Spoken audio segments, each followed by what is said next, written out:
Well, welcome back to WTRP. I'm going to do this until Sav gets back. Oh, cool. Good. So for those listening who are missing Sav, we miss her too. She was sick 2 weeks ago. Right? Sick?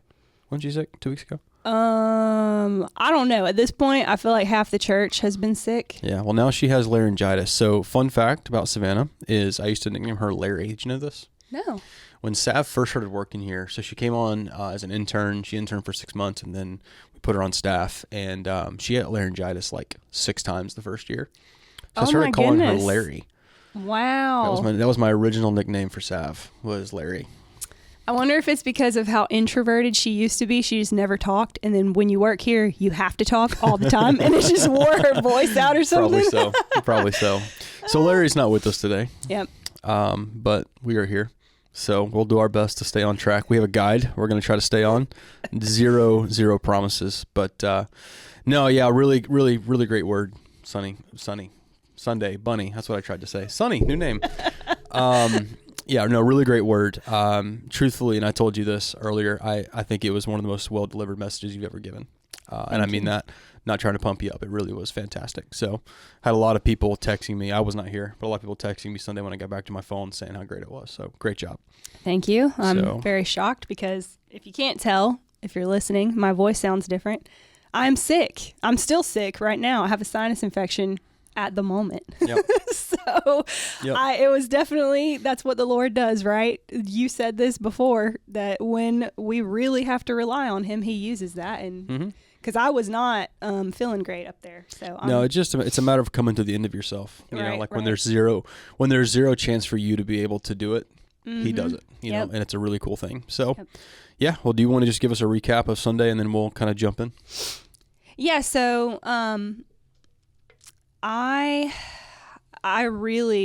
preface. Let me give a preface first. One thing that I get to do at the resting place, as you know, is I get to do our group discussion guides. And I didn't realize how much of a spiritual exercise that would be for me, because I have to really sit deeply with the messages. I have to think about how do we want our people to think about this? How do we want our people to walk away from this? What kind of questions should they be asking themselves? And so I got to go through all that myself. I got to think about, what do I need to take away? What do I need to do in my life because of what I just heard? And then I have to form like discussion questions after that and stuff like that. And so Ecclesiastes, it was hard for all of us in different ways, but it was really convicting for me, because at first I'm just thinking, well, this is for lost people. Mm-hmm. But I think around Ecclesiastes 5 and 6, this kind of switch happened in my brain that made me think, this is for me. This is not just for lost people. It's so funny how that works though, because that whole message, that whole series, one of the things I struggled with was that I didn't feel like it was for lost people. Really? So it's funny to me how we see it so differently. Wow. Yeah. Okay. Yeah.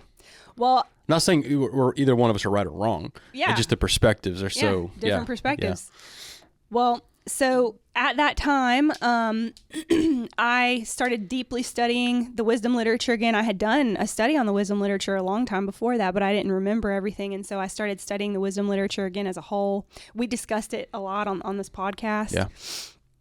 And so basically what I did, and I think I said this on Sunday, is I took all of my convictions and the things that I got out of the Ecclesiastes series, and I formed it into a sermon. Mm-hmm. Because I still hold to, that Jesus is the solution for the human appetite. And I wanted to see how he dealt with thinking, the thinking that is exposed in Ecclesiastes. It exposes the fallen human and how we think and how we feel. Yeah. And what Jesus did instead, because obviously he doesn't think, he doesn't constantly crave and consume and do all the things Ecclesiastes highlights in us. He's not apathetic. So what did he do? And it made me just go look at his life. And so that's how the sermon formed. And so basically, what the sermon was about was, I mentioned Ecclesiastes. I gave an example of what Ecclesiastes exposes in the fallen humans, in the Israelites in the wilderness with the manna, how they treated the manna, the bread from heaven. They started seeing it as nothing, which is wild when you think about it, when we think about it. Like there's bread coming from heaven miraculously every single day. How could you get used to that miracle? Right. And then I talked about them falling back into what I called the default mode or default setting, which is just human nature, basically the human condition. And then I talked about what that looks like. It's gluttony, greed, and apathy. It's a lot more than that, but that's what the main things I saw in Ecclesiastes that I was convicted about. And then I talked about how to not do that. How to look at Jesus and his life and how he saw the world and how he saw everything as a gift and gratitude. And I ended with a couple practices. I remembered you talked about practical theology and how our people need to take away something. So I talked about practicing solitude and Sabbath along with prayers of gratitude. And that was the sermon basically. Yeah. I think the thing that kind of hit me most in that sermon when I listened to it this morning was talking about the drift. The slow drift that happens. You know, people rarely go from fully in love with the Lord, everything's great, to the next day they're, you know, living however they want to live and acting like, you know, anyone else in the world. It almost always is this slow release of daily disciplines and habits and practices and spiritual rhythms. And I think that's why these rhythms are so important and so vital. We live in a day and age where, like, what's a discipline? No one has a discipline. Right. You know, it's people just live however they want to live and figure it out because everything's so easy now. We have everything we want at our fingertips. We don't have to have any disciplines.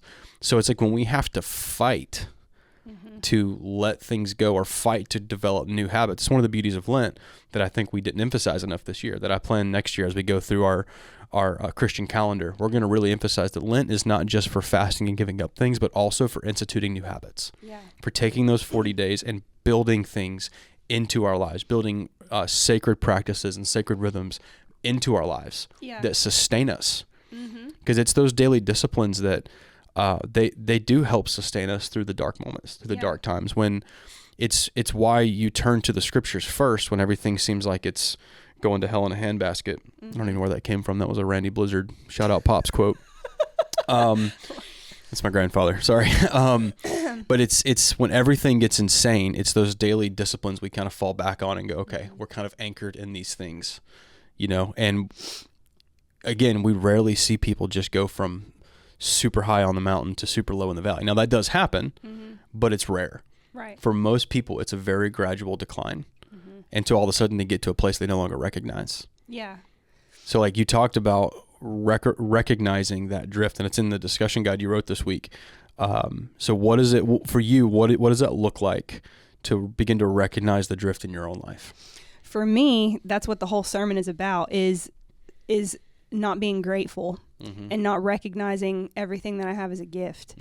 It's always, I mean, I talked about this too. It's why the Lord showed me solitude, because I have that drive in me to produce for the Lord. Like I said, and I'm always on mission. I always feel like I have to be working on something in order to have a sense of value in me. Same. And that's not of the Lord. Yeah. My value is not based on what I can produce. Yeah. You know, which is why I have to practice solitude. I've been trying to do that every single week for a long time now. And then Sabbath, practicing Sabbath is just a way, first of all, you know, I don't like to rest. I do not. Pastor Devin, just a funny story. Pastor Devin has had to literally write Bunny's Days of Rest on his whiteboard and put just as a reminder, he's had to get on to me for probably 6 years because I don't like it, because I know now, if I'm being honest with myself, it's because I almost feel a loss of a sense of worth or value if I'm not producing. Yeah. You know, and so that again is how I know I'm drifting. Even though it seems like I'm being so productive and I'm doing so much and I'm producing so much, that's also a type of drift away from seeing myself the way God sees me. Right. So that's bad. Those are my main issues. That's how I know that I'm drifting into default mode. Yeah. Gratitude is the main thing, though. Gratitude is sort of been a spiritual life hack for me for many years, just because of what we went through with Leah. we talked before the podcast about how the very first sermon that I preached here was in 2020. And it was very similar to what I just preached because it just has changed my life. I have to sort of give a shout out right now to the thing that changed my life, the thing that changed my understanding of gratitude and linking it to peace is actually a Lifeway Bible study. Yes, nice. I know you're going to laugh. Shout out Lifeway. Are there Lifeways out anymore? Do we still have any? I don't know. They are shut down, right? I don't know. I do not know. I do know that this Lifeway study was from Priscilla Shirer, or Tony Evans' daughter. Mm-hmm. And wait, Priscilla Shirer is Tony Evans' daughter? Yeah. Why am I just now realizing this? I don't know. I did not know that. Okay. About 10 years ago, or maybe even longer than that, is the first time I ever did her study called The Armor of God. Yeah. We've done it here a couple times. Yeah. And there are some theological differences that I have with her, obviously. She's more of like I think she has like Baptist roots. So there are some theological differences, but the treasures that are in that study far outweigh any theological differences that I have with her. She is so wise and good. Yeah. And when she takes you through the armor of God, the pieces of the armor, she gets to peace, the shoes of peace. And she links that with gratitude and thankfulness. She reads Philippians 4. Mm-hmm. And I don't know what happened to me. It was like a light switch went off in my brain, and I've never been the same. Yeah. I've never been the same. Isn't that beautiful, though? Like being able to hold theological differences in tension and still finding like gold and treasure in the midst of all that. Yeah. In unity. Yes. You know what I'm saying? Yes. It's beautiful. I love that. So I ended up doing that study like 5 different times. Yeah. Like my book is falling apart. Yeah. I would still do it to this day. We've led some women through it here, and I have pointed out when it gets to a major theological difference, I have to point it out because, I feel like I'm accountable for that. But other than, like I said, that it far outweighs the treasure in that book outweigh the differences. So, yeah. Yeah, I think for me, it's like my drift is I have a tendency to believe that nothing here will function without me. Mm-hmm. And it's a huge, huge fault of mine that I have to work through. You guys know last week I was working the Masters all week, and it's a very long week. It's a huge opportunity to go do it. I love being able to go out there. I've done it for 7 years now. But one of the really cool things about being out there is you don't have your phone. So for 10 to 12 hours a day, I'm disconnected from reality. And when I get out there in the morning, we do our little team meeting, and then they send us out. The past 7 years, I've worked on hole 5. And where I sit, I can turn my chair around and I can look over the golf course and see like the 15 approach, 16 green, and it's just this beautiful. If you've never been to Augusta National, it's like you can't believe it's in Augusta, Georgia. It's unreal what they do at that place. But sitting out there in the quiet with no phone, and all there is to do is just look. Mm-hmm. And think and pray. And I've kind of made this practice every year now is when I get to go out there, I sit on hole 5, I turn my chair around, I look over those holes, I watch them cut the greens, I watch them set the pins, and I just sit there and talk to God for like an hour. And it's not like this, travailing prayer, speaking in tongues, casting out demons. It's just, wow. Yeah. This is really cool. And then I get really honest with God because I'm quiet. There's nothing to distract me from just being there talking to God for a while, right? Mm-hmm. And even like, this past week on Sunday, I had like this clock going in my head, and I wanted to come to the church and be here at least for rehearsal, because usually I come in a little later on Sundays, but this year I had to get there early, so I couldn't. So I'm sitting out there on hole 5, and I'm looking over those holes, looking down the fairway, and I remember just kept looking at my watch going, okay, it's right about now. Okay, practice just started. All right, well, the team meeting just started. I'm like going through all this in my head, right? And the Lord just kind of reminded me. He's like, hey, dude, this thing doesn't rely on you. Oh, wow. And it was that, I think that's my drift, is coming, like knowing that this is the Lord's church. Mm-hmm. This is not my church. And these are his people, and he's built this team, and he's put this thing in motion. And if I die in a car wreck today, this will still go because it's his church, right? Mm-hmm. And what happens with me, it's a pride issue, is when I begin to think that all of this takes me to run and to function, I no longer am walking in what God wants me to walk in here. Gotcha. You know what I'm saying? Yeah. And that is the first thing. Even, This was before I was even the senior pastor. I became the executive pastor, and within 60 days, I got sent on sabbatical. You got in trouble, right? I did. I did. And I was literally told, you either take a sabbatical and figure this out or you're fired. So I had to go on a 30-day sabbatical and just not be here, not show up. And guess what? Everything ran. Yeah. You know what I'm saying? And so I think for me, my drift is definitely thinking that for whatever reason, I have to be involved in all things at all times and be here to do all things at any time. You know what I'm saying? And yeah. And it's a pride thing. That's really what it is. Yeah. It's not trusting God to lead his own church. Yeah. You know what I'm saying? And yeah, so that's definitely what I struggle with most there. I think for most Christians who are listening who are maybe not in full-time ministry, I think the main drift for them, and I said this in the sermon, it's when God is still in your life and he still matters and you still love him, but he's not the center. Mm-hmm. He's not what you're building your life around. Yeah. That is when apathy starts to creep in. That's when people start saying, it's really inconvenient for me to serve, and right. or I can't, this is the wrong season for me, kind of thing. And it's when God's not a priority anymore. Yeah.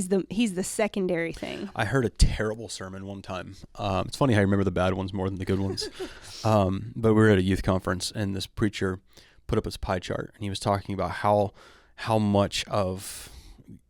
big is God a part of your life, and it would it would sway, and he'd add all these things, and the point he was making I think was good, but it was wrong.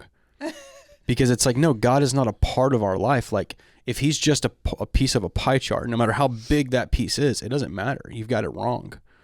Everything else in our life, like, he's the center of that pie chart, and everything else revolves around that. Yes. And if we have that wrong, then we end up having this manna problem, like you were talking about. Yes. Where he just becomes something that it's now time for the God part of my life. And we step into it, and we're unthankful. We don't realize how good he is. We don't realize how good we have it, because it's just a thing we visit. It's a thing we go and we do. It becomes a hobby. Mm-hmm. It's not, he's no longer the anchoring force in our life. Yes. And we can drift into that time with God and back out of that time with God. Yeah. And obviously that book, Practicing His Presence, is one of those things that helped really anchor me when I first read it. Right. Of like, man, no, if he really is the center, then in everything else that I do, work, play, school, vacation, stress, whatever it is, he's still the center of all of it. Yeah. That reminds me of, I've been looking into the Greek Orthodox Church lately, just following, man, you should look at their Easter stuff that they do. It is very fascinating. I do. It's pretty cool. You see Drew and Christine were there. They're in Greece for their Easter stuff. I literally sent her a message. I was like, I am living through you right now. Yeah. Send me all the pictures. And she did. But I know that a huge part of their faith is living a sacramental lifestyle. Yeah. So like seeing God in all things, participating in all things, like how we always talk about our sacraments, like baptism and the Eucharist, and how we're participating. Mm-hmm. It's not just remembering, it's participating. And the Greek Orthodox, I actually have a book that I'm going to read from a Greek Orthodox priest, where he describes what it looks like, not just for baptism or the Eucharist, but for your whole life to be participation with God, and what that looks like, a whole sacramental lifestyle. Yeah. Kind of like what you're describing with practicing his presence, like seeing him in all things. I think that's the way that Jesus obviously saw every part of his day. Even if he was sitting down looking at birds and flowers, he would look for God and see the kingdom first. My friend Cornet Giselbach, he's writing a book on that very thing right now. Oh, really? He's almost done with it, yeah. That's awesome. That's going to be really good. But that's his whole thing. Really? That's his whole shtick. That's it. Wow. Yep, living a sacramental life. That is so cool. Yeah, and it's definitely something, I mean, in the church today, Western church is so de-emphasize the sacraments to begin with. Mm-hmm. How can people begin to live a sacramental lifestyle when communion is something that happens once a year? Right. And even then, it's, it's just symbolic. Mm-hmm. Or it's just a ritual. I think that's, we've got to get past this whole thing where we're resistant to rituals, or we're resistant to liturgy, or we're resistant to anything because again, it's that negative association with religion that you've been talking about a lot lately. Like religion is not actually bad. No. The whole now legalism is bad. And I think I know what people are trying to get at when they're saying that. I think it is like legalism or, a complete lack of relationship and you're just joined an institution. Yeah, that would be bad. Yeah. But religion is actually very good. Religion's what held us between the guardrails for 2,000 years. Right. And in case you're wondering, Christianity is a religion. Yes. It is. There's no way around it. It's not just relationship. Mm-hmm. It is a religion.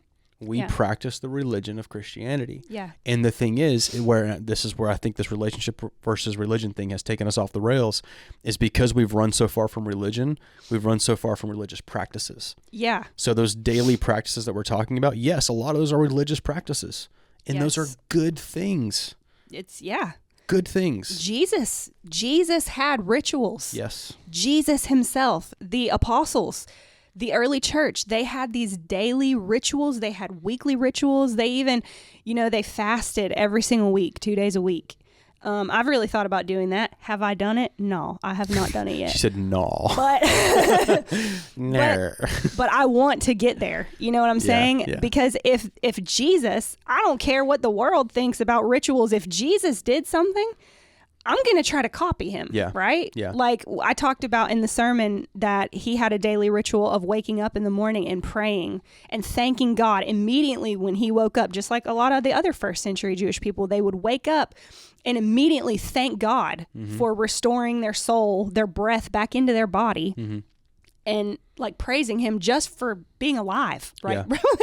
Yeah. So those kind of rituals, and then later with the early church and all their rituals, I just think that for me, for a long time, I believed that you could just live off inspiration because I'm very easily inspired, obviously. I'm just going to let the Lord tell me where to go to. Never mind.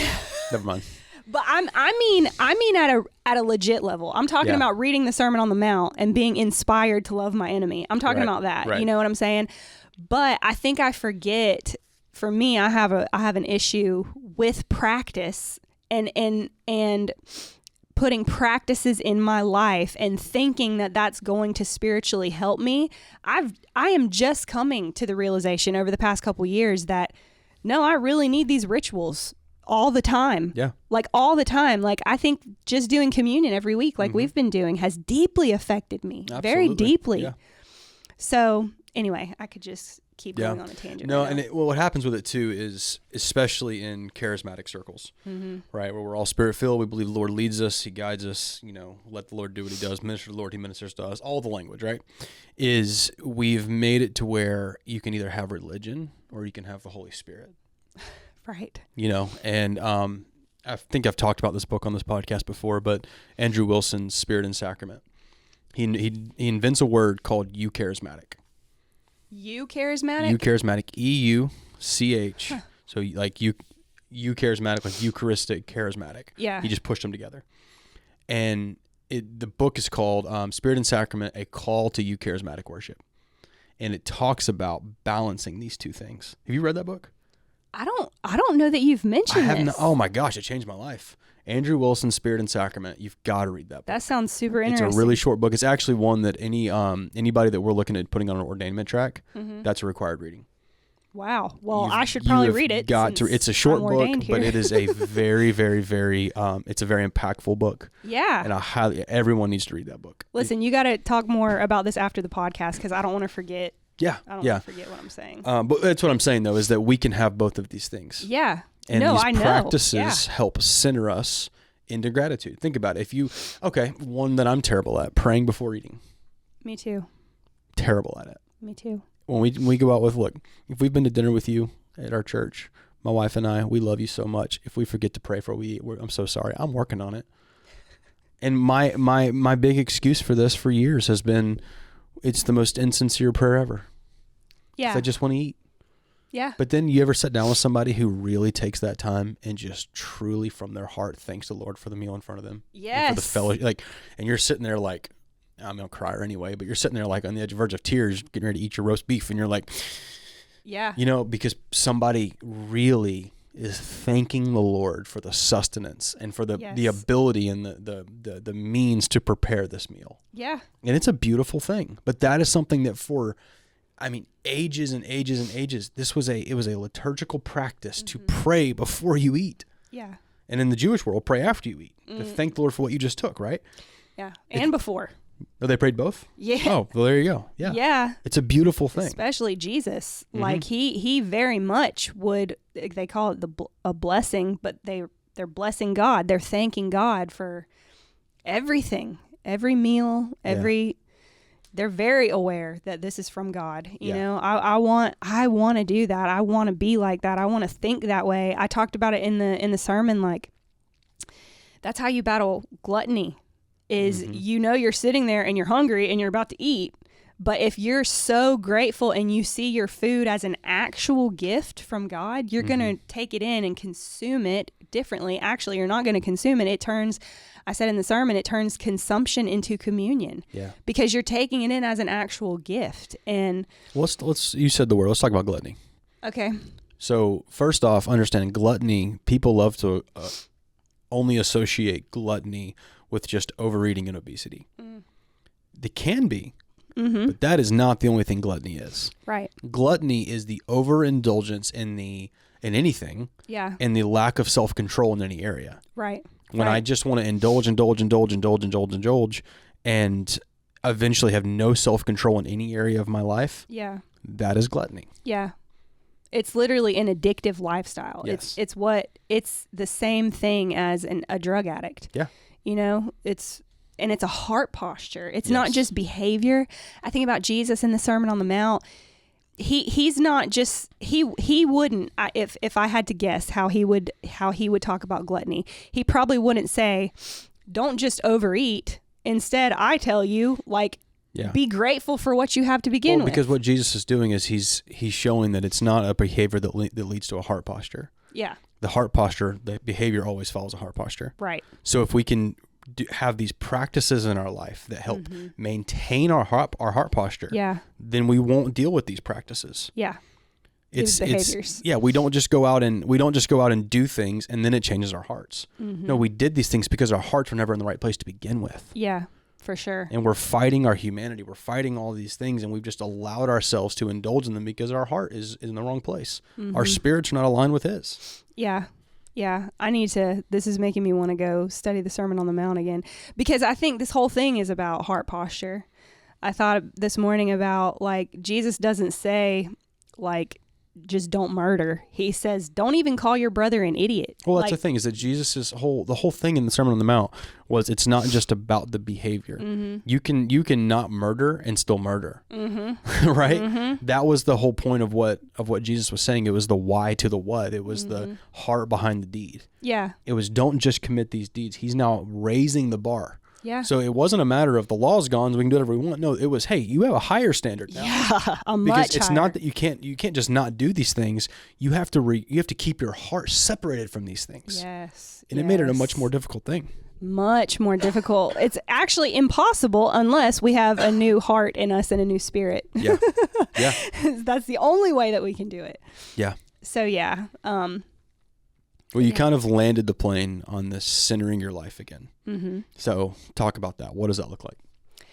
So it's exactly what we've been talking about. It is bringing in these practices, these rituals of things like, and I kind of wish I would have had more time, because for me, it's solitude and Sabbath and prayers of gratitude for me.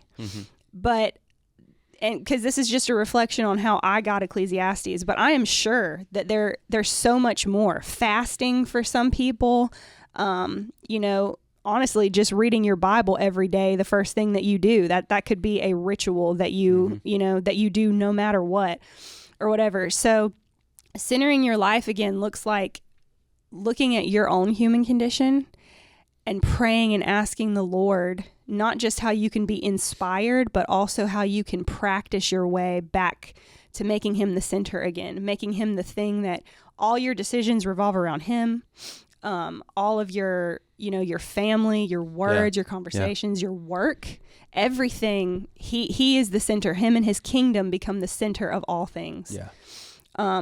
So that is what, that's kind of where I landed. I talked about, for me, I want to talk about solitude and Sabbath because I had a lot more to say, and I had to kind of cut it out because I didn't want to make the sermon an hour long. Good call. But I said it on the stage. Solitude for me has helped me so much because I can't produce anything when I'm alone with the Lord. I can't I don't even let myself have a crazy, powerful prayer moment, because in the moment of solitude, that's different than just prayer time. Solitude is just sitting alone with him or walking alone with him and just being aware of his presence, kind of like practicing his presence. Yeah. And knowing that he still wants me and loves me, even though I'm not doing some crazy powerful prayer and I'm not doing anything else, you know? Yeah. That's really helpful. And then Sabbath, I think we should talk about more. I've always felt resistant to that because I don't like to rest. I think any moment that I have should just be work for the kingdom, any extra time, any extra, even if I have to just study or listen to something, like I can't just rest. And what I figured out a while back is that Sabbath was before the fall. Yep. Before the fall. And it's after all things are made new in eternity. There's still Sabbath. It talks about Sabbath after Sabbath, the people will come to worship me. So this is obviously not just because humans are fallen humans. It's a design of God. And so I talked about how the early church did their love feasts. We know about when church first started, it was meeting in houses, and they would eat not just communion. They wouldn't just do communion. They would eat a whole meal together. Right. They would also do, they would have their Eucharist part of it. But they would do an entire meal together, and they would be present with each other and enjoy each other and invite all the poor people in to feed them. And that is just so beautiful to me. And it's a rehearsal for the kingdom of God. Absolutely. When all things are made new. Mm-hmm. And the idea that God is happy with me when I'm just being present with my people and loving them and eating with them and not preaching and not studying, that is not intuitive for me. Yeah. Like when I'm just being present with people. And so those two practices for me have really helped, especially Sabbath, the idea of just being authentic, trying to recreate an early church scene. We did it at my house. Remember, right after the launch of the resting place, we invited people over every single Sunday after church to just hang out and eat. And it was so good. And it reminded me of the early church. It was very different in their setting and their timing too. We talked right before the podcast about the difference between a Roman banquet and the early church. Yeah. A Roman banquet was for the elite. A Roman dinner party was like a black tie event where only the elite were brought in, and they would have all this exotic food. Right. There was one Roman writer from that time period who described a Roman banquet in what they called a symposium. And in one Roman banquet, they brought in a bunch of poor people just to make fun of them. Mm-hmm. And these poor people were so excited because they got invited to the banquet. But when they got there, it was just a joke for all the elite people. They set them in the corner. They fed them cabbage and vinegar, and they made fun of them the entire time. Mm-hmm. Whereas you have the early church and their upside down value system where the poor people become the most important thing, the most honored guests. Yeah. In the very same time that all these Roman banquets are happening. And man, I just think that's so beautiful. And I'm so motivated to do that. I love that. I wish I could do it every day. It's so, so good and wonderful. And so, centering your life again, that's how I'm doing it. Yeah. But it's probably different depending on what weaknesses each person has, and figuring that out, asking the Lord, what do I need to work on? what do I need to change? How can I look more like Jesus? Yeah. So that's different for each person, I think, probably. Yeah. I know for me, I used to do this thing where I would like, Jesslyn and I would schedule like a night away. We'd go to like Columbia or Charlotte or Savannah or something like that, every quarter. And my thought process was, I'm going to run really hard 7 days a week, knowing that I have a Sabbath coming. Mm. And I was really convicted about that when we began to kind of form the resting place. And as the Lord just began to pour out what all of this meant and just kind of show us what all this was, of that Sabbath was not meant to be something that it was not meant to be an escape. Mm-hmm. It's meant to be a rhythm. Yeah. And he worked it into the 7-day pattern, a weekly, from the very creation, mm-hmm. a weekly rhythm of rest, mm-hmm. of stopping. And it's so much more than just for our mental health and our spiritual health. It's also for our pride. Yes. That when I shut up, when I stop working, when I quit trying so hard, mm-hmm. what I'm actually saying is, God, you really have this under control, and you don't need my input in this area. Right. And that I can step back and know that the God of the universe is he's still running it. Mm-hmm. When I can stop long enough to just, okay, hands off, rest. So for me, I mean, Jess and I, we've implemented a weekly Sabbath, where we just don't do anything. Yeah. And it's weird and it's tough and it is hard to not want to pick up the phone and get on Teams and figure out what's going on and call this person and that person. But what it's done is it's actually created a lot of health in our marriage. Mm-hmm. It reduced, just stress in our lives. I mean, my story last year, I was so stressed out with everything that a doctor told me I was going to die. Mm-hmm. Literally, if I'm going to die at 40, if I don't figure this out, you know what I'm saying? Yeah. So for me, this is this weekly rhythm of I'm just going to turn everything off. Yeah. And I might watch Netflix for an hour. I might sit and read a book for an hour. I may go play around in golf. I don't know. I'm going to figure it out. But I don't have to do anything. Yeah. I can just do nothing. Right. And the Lord still runs his world. How wild is that? So for me, that weekly break, that weekly Sabbath, that weekly rest, that's a centering practice in my life. Mm-hmm. I'm sorry, but I'm just not taking a meeting on Monday. Right. Just not going to happen. And I'll take it back. I'm not sorry. Right. I'm not sorry, because this is something that I know that the Lord, he incorporated this into the fiber of our DNA. Mm-hmm. And for me to not do this is actually disobedience. Right. So I think the highlight over no matter what sort of practices each Christian decides to take on mm-hmm. to grow spiritually, I think that the connecting sort of thread under all of them is still gratitude. Yeah. Because even like what you're saying, taking a Sabbath, you're being present and thankful and thanking God. And in solitude, I'm thanking him that he still loves me, even if I'm not producing. No matter what we do, communion, mm-hmm. Baptism, I think the underlying connecting thread, the whole thing is all gratitude. Yeah. And so I want to just read Philippians 4 because I really want, if our listeners don't have the time to go do the Armor of God study, I want to give you sort of my key spiritual hack mm-hmm. in what changed my life like about 10 or 12 years ago. I just want to read this really quick from Philippians 4 because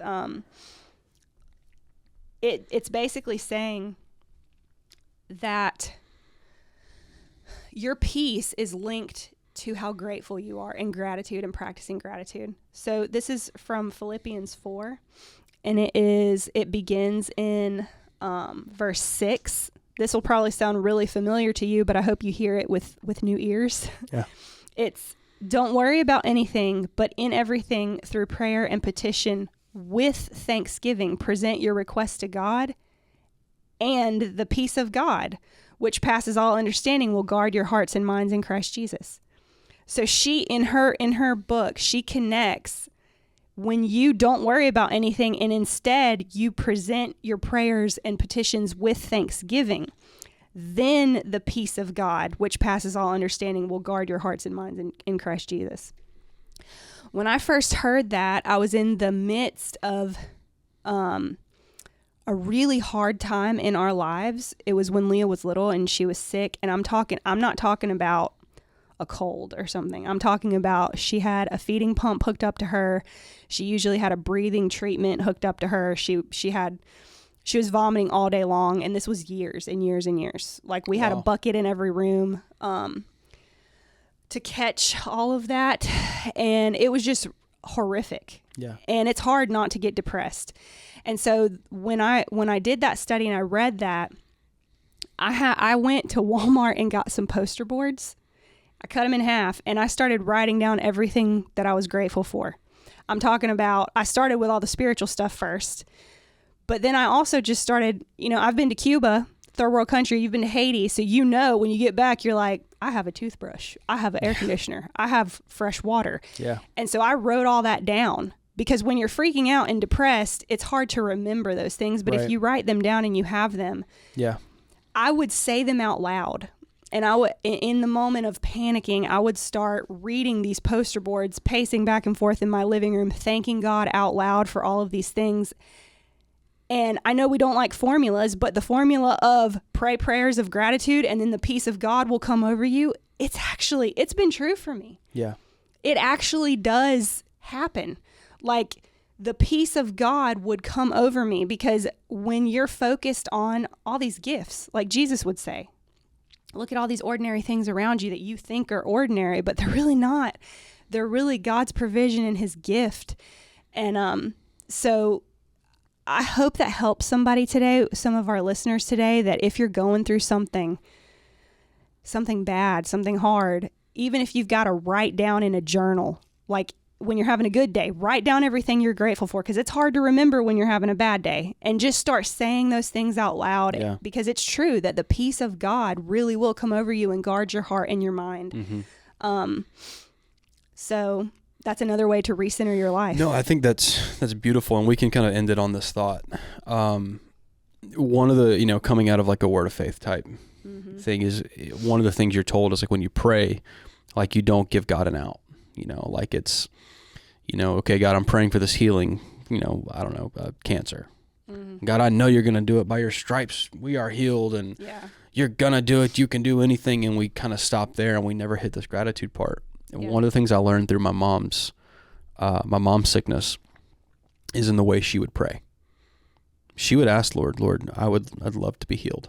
Mm-hmm. I'd love to be here to meet my grandkids and to be here for Jovi and for my kids. And But then I'll never forget one of her prayer journals. She began to thank God for the time that she had. Oh, wow. I'm going to cry. Shoot. She began to thank God for the time she spent with Jovi. Wow. To thank God for the God, what was it? 33 years of marriage or 32 years of marriage, however many it was that my parents had. She began to just thank God for all those things. That's so wonderful.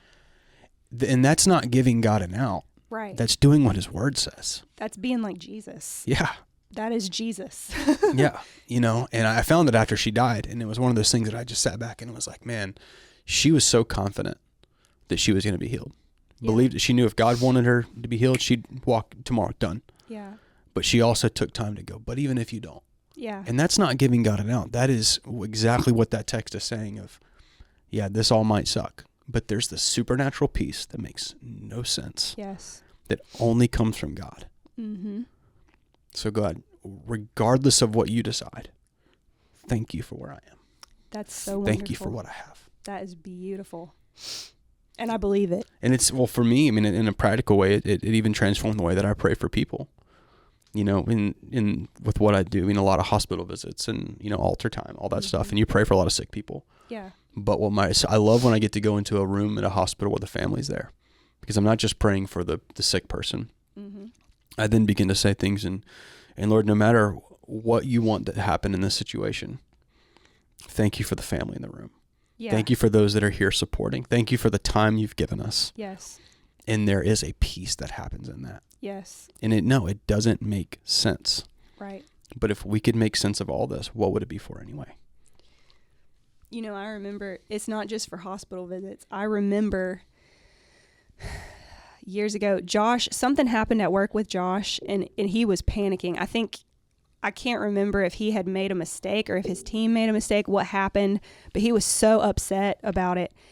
And I remember, because I was in the midst of learning this, taking Josh and laying him down on me, and I started thanking God out loud for everything that we had.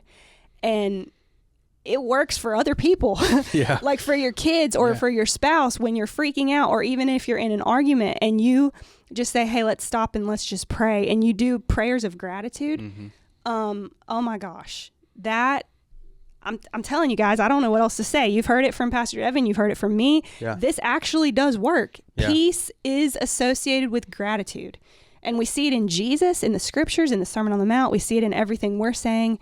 It's the truth. Yeah. It's true. I tell a story of a time right before Jess and I stepped into pastor in the church where I had a full-on panic attack, laying in bed one night, and I couldn't breathe.